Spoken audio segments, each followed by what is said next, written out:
And that is what American workers are looking for right now, with the Great Resignation phenomenon. They want American workers are clamoring for more say in the running of the business. I think now is the time for business leaders, the new people leaders, to realize in order to increase employee engagement, employee satisfaction, hmm, making employees part owner of the business and giving them a say in managing the business or shared governance, so to speak, might be a new phenomenon in the new world of work. Think about our retirement and pensions, how pensions have gone away. Social Security, will be out there when people go to retire. So this creates another avenue for our workers to get more involved in companies, helping companies improve, and then they being part owners of this company will certainly help their retirement as well.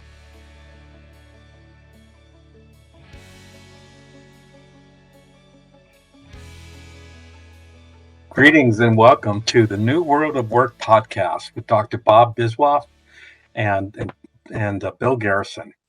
So today we've got a really fascinating and interesting podcast. It's podcast number 15, and we're going to be doing it on employees as owners. So we're going to go ahead and jump right into this with Dr. Bob. Dr. Bob, why don't you tell the group what you're thinking about when you talk about employees as owners? There is I'm looking for the word, a government authorized program, which is the ERISA authorized program called ESOP program, Employee Stock Ownership Plan. Not stock option plan, stock ownership plan, where you can make employees owners of the company and also raise capital, okay? And employees become the shareholders of the company, okay? There, there are a lot of technical dimensions to this program, which we cannot cover in this video, but it is possible. There are companies like, we have a grocery store here, Winco, I think is the name, right? It will proudly announces on the billboard there, the store's signboard saying an employee-owned company. Hmm? Employee-owned has a lot of value. It's the concept of industrial democracy, where employees have say in the managing of the operation they work for. Hmm? It's kind of a European import, like in Germany. Germany, by the way, nobody can dispute, is an economic powerhouse. In Germany, employees participating in the decision making of the business that they are in is required by law. Okay, it's called the German Works Councils. So in Germany, employees legally have to participate, are allowed to participate in business decisions of running that business. And one can hypothesize, although I haven't done specific research on this, but one can hypothesize that when employees have a say in the management of the business lands up doing tremendously better, which is a case study is in German companies. Look at German companies and how successful they are, and Germany has become the mechanical engineering powerhouse of the world, with companies like Siemens, Mercedes-Benz, Volkswagen, on and on and on, right? Mm. They control the machinery businesses of the world, and they're very successful. But remember, the success could be attributed to the fact that the employees are participating in the decision making of the company. Mm. That's the idea of employee ownership. It's the idea of the employee democracy, industrial democracy. The employees has the say, and that is what American workers are looking for right now. with the Great Resignation phenomenon. They want American workers are clamoring for more say in the running of the business. And in this chapter, we discuss that there is a method to do that, which is the ERISA approved ESOP plan. Okay. It is surprising that more and more companies in America haven't taken advantage of this legal benefit that exists. Okay. And that tells you an attitude of the American business leaders. They don't want to share decision making, right?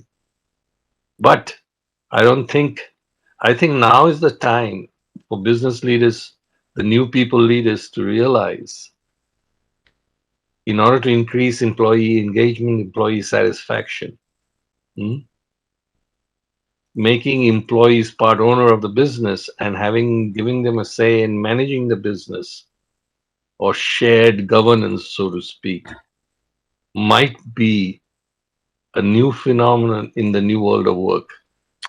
All the more because workers in America, because of digitization and technology advances, are all knowledge workers. Okay, the workforce has changed to more knowledge workers, highly skilled workers, etc. Just to dramatize the point, hmm, just to dramatize and drive home in a dramatic manner, Weyerhaeuser Corporation, which is a Northwest company, one of the largest wood manufacturers of the world, wood, cutting trees, making wood. Hmm? Why is it not possible for one of the wood people or carpenters who live their life working with wood be on the board of Weyerhaeuser Corporation? Why not? Why should Weyerhaeuser Corporation board be finance people from Wall Street or whatever? And why not a real wood carpenter who really knows everything about Yeah, manufacturing through wood? Hmm? Not a Wall Street analyst who has no idea, who hasn't made his hands dirty that's by working with wood. that's an This excellent makes, to me, excellent point. makes a lot of logical Yeah, sense. yeah. I I get excited when you talk about employees as owners. Um, so many things that you said. We do have a labor management strain going on right now, and and we've got the COVID issues. But also think about our retirement and pensions. How pensions have gone away. Social Security, will be out there when people go to retire. So this creates another avenue for our workers to get more involved in companies, helping companies improve, and then they being part owners of this company will certainly help their retirement as well. So I get excited when I think about employees as owners. So this is a good thing. Makes a lot of sense, right, It makes Bob? it makes a lot of sense. But let me again reiterate to you that Germany and Europe is run by works councils, which is employee and management working together to make the day-to-day strategic and operational decisions of the business. Hmm? Hmm. And and look at the economic success of these companies, Yeah, right? yeah. So, a real research subject is if there is more industrial democracy, does that increase the financial results of the company? The correlation between more employee shared governance of employees and business success. I'm sure if I look, there are research done in this area, and I would think I would make a wild, into a calculated guess that the correlation between shared governance and financial success of an organization is very high.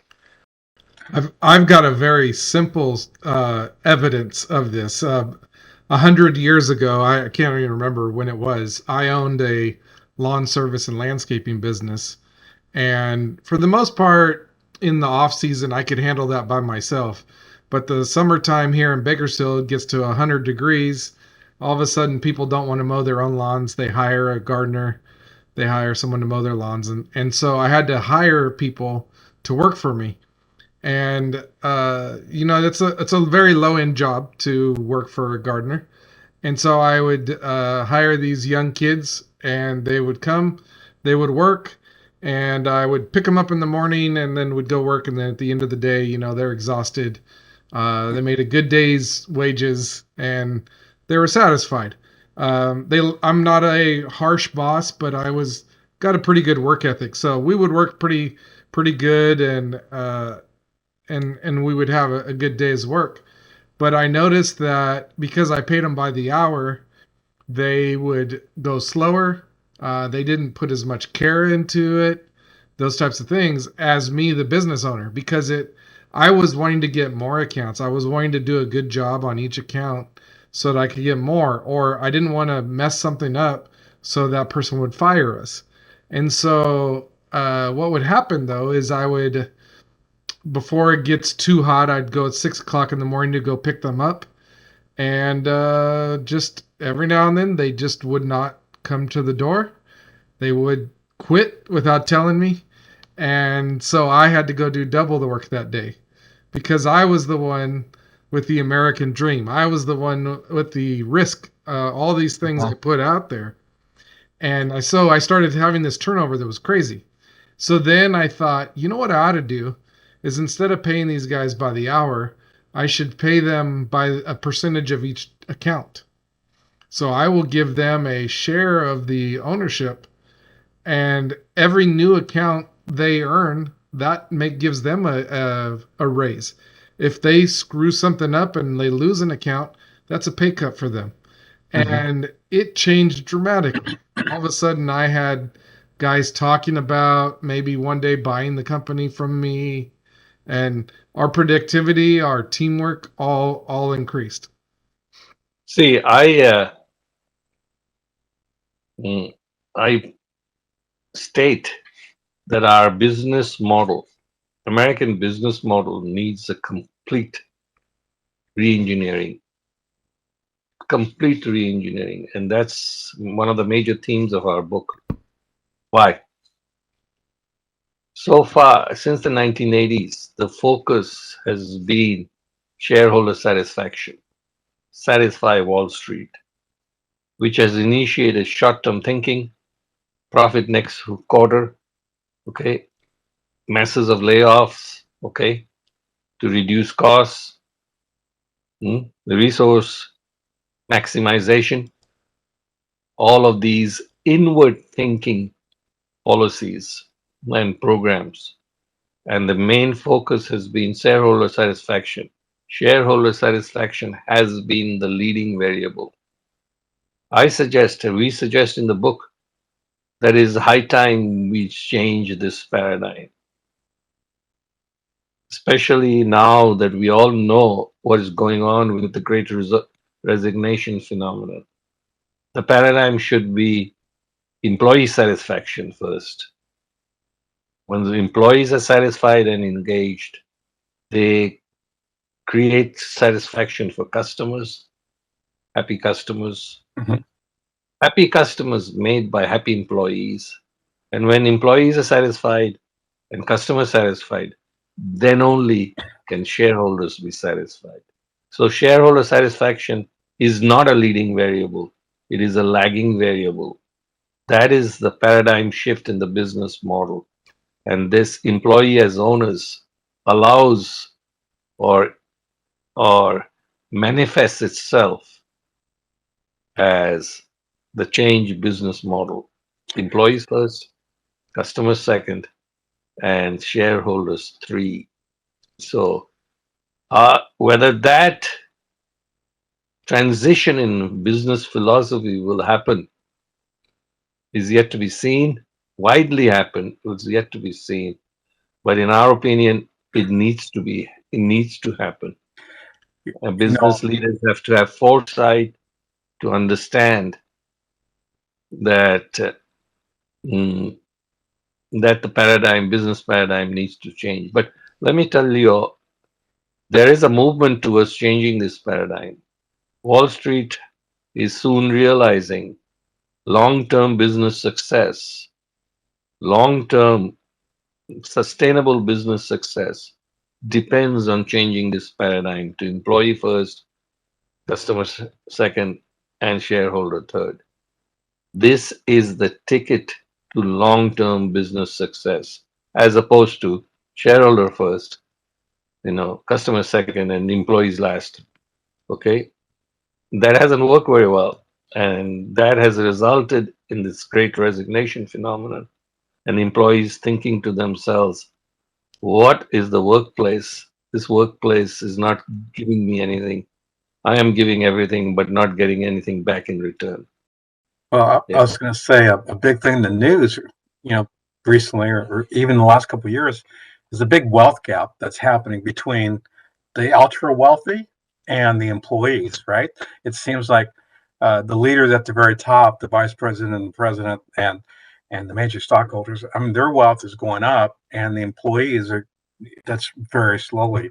So now You touched, this, Bob, you touched on a very yeah, mm, no, sensitive nerve with me because I've been in the executive compensation business. I was an executive compensation consultant for PricewaterhouseCoopers. And to be very blunt about it, America has executive compensation madness. Madness. The average difference, and I write it, and not maybe this book, other books I've written on compensation. I point out that the ratio between the CEO's pay and the average worker's pay in America is about 400% or something. yeah, The rest of the world, it's a hardly 100% difference. Okay, there's a story I want to relate, and there's a story. A financial reporter went to interview the president and chairman of Japan Airlines, who makes about 80, $90,000 salary. Hmm? And he's just a common person. He goes to the cafeteria, stands in line with the employees, and sits with the employees when having lunch. There's no executive cafeteria, executive lunchroom, and all that. There are no perks, unlike American corporate executives. So the business reporter asked the CEO chairman of Japan Airlines, which is one massive airlines, is one of the leading airlines in the world. Says he makes 70, 80,000. What do you mean? The chairman and CEO of Delta Airline makes $10 million. yeah, He said, "What? What is it? Why does he need $10 million? Hmm? Why does he need $10 million? What makes him think he needs $10 million?" And here's around the world, another CEO in a competitive business is not making $10 million. So why do these CEOs and C-suite executives need so much money? Hmm? That's the real question. Let's share the wealth with employees. yeah, That's what exactly. you're saying. That's Share why the employees. governance, share the wealth with employees. Mhm. That will make employees engaged. That will make employees satisfied, and that will cause employees to double their productivity, quadruple their productivity, and thus make the business successful in the long run. Yeah, That is what employees as owners philosophy is. Employees as owners is as a philosophy is a paradigm shifting philosophy for American business. I don't know. That should happen, but I don't know whether it will happen. think about the collaboration that would be added by having employees as owners. Between the employees and and the upper management. And this is what we've been talking about for weeks now. Flipping flipping it. So the leadership gives a direction, but the staff, they come up with the solutions and they lead the company. Yeah, and I think about what you were saying, Dr. Bob, about the German companies and the shared governance. I would think that the um, uh, retention of employees is a lot higher when they have a stake in ownership. I would think that the is I think a lot from the business owner's mindset, right? So the business owner, the American dream, I want to be my own boss. I want to run my own company, and so I gather the factors of production. I put my own risk on the line. I might get a partner or spread that risk to a corporation, but I'm the one taking that risk. And so I'm going to steer the ship in a way that creates gains for me, right? So I'm going to maybe reduce the workforce. I might gain workforce, and I'm going to see this up and down. I'm going to win. I'm going to lose, but over time it's going to go up. I would imagine that in the German model, that what they see is a slow, steady increase, kind of like the tortoise and the hare. What do you think, Mhm. Robert? Yeah, no, I think you're absolutely right. I agree with you. Me as an employee, if I know that I'm adding value to the company, I'm going to be much more open to providing more and adding more value if I'm getting something for it, if I'm getting a piece of the company. So to me, it energizes me to, Yeah, wow, what else can I do to help? Because, my family is going to profit from this. yeah. I think as business owners, we wish that our employees would take an ownership mindset. I know when I've taught introduction to business, most of my students come into that class not being a business owner. They've been a employee, and so they don't understand the mindset of an entrepreneur. And an entrepreneur is a blood, sweat, and tears, and they're working multiple hours and all these things. And so by the end of the course, they understand. Oh man, being a business owner is hard. Why would anybody ever want to do that? um, because it really is that uh, risk reward formula. But if we are able to, as a boss that cares about our employees, maybe we don't go full on employees as owners in our company, but we find ways to increase ownership mindset. um, I think that's a good step in the right direction. When you talk about the risk, Bill, we can think of it this way. The risk of staying within the company and having a safety net where you might get an additional 2 to 3% of a raise per year versus having a say in the direction of the company and having profit sharing within that company where you could add a lot more value than that 2 or 3% raise that you may have gotten, or you might have a lot more stock because you're part of ownership of the company. That percentage difference could be huge. Yeah, yeah. I think though that if you're going to move towards an employee ownership program, employees have to understand they're going to be shouldering some of that risk too, right? So right now, most jobs that I've worked in where I'm a full-time employee, I don't think I've ever thought after my annual review, I'm going to lose money in my salary, right? I can only stay the same in my salary or I'm going to get a raise after my review. Um, but as a business owner, every day I thought, man, if I mess up, I'm going to lose money. If I do well, we're going to gain money. And so uh, these employee stock ownership plans, ESOPs, like Winco does, they shoulder some of that risk as well. So if I'd be interested to see, did during the pandemic, did Winco's overall did employees lose money during the pandemic? Mhm. Because I think too, I'm very competitive. If you and I were coworkers, and we're all employees as owners, and now we have to realize make a hard decision that somebody's got to go. I'd much rather it be you than me, right? So uh, it'd be interesting to see how that's the negatives are handled. um, but I think there's a lot of positives. I think at a bare minimum, as a business owner, you should value your employees. That's going to make them want to stick around longer. But for sure, this chapter, this employees as owners, um, we could either do it in spirit or we can financially do it as well. So those opportunities are out. Well, you made some really good points, Bill. Think of the effort that companies put into training employees, right? And they don't want to see those employees leave after 1 year or 6 months, even 2 years, right? If they're good employees, we want to hang on to those good employees. And so, what a good incentive is when the employers have the opportunity to be owners within the company. Once they're given that incentive, they're going to want to stick around. So it really is a win-win.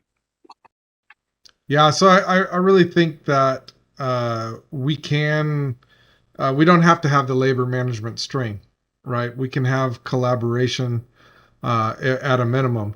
For sure, each member of the organization has their own role that they would play, and I really think we've talked about it in previous episodes about the future workforce being a small cadre of full-time employees and managers, and maybe even that flipped upside down triangle that we talked about, where the employees are at the top.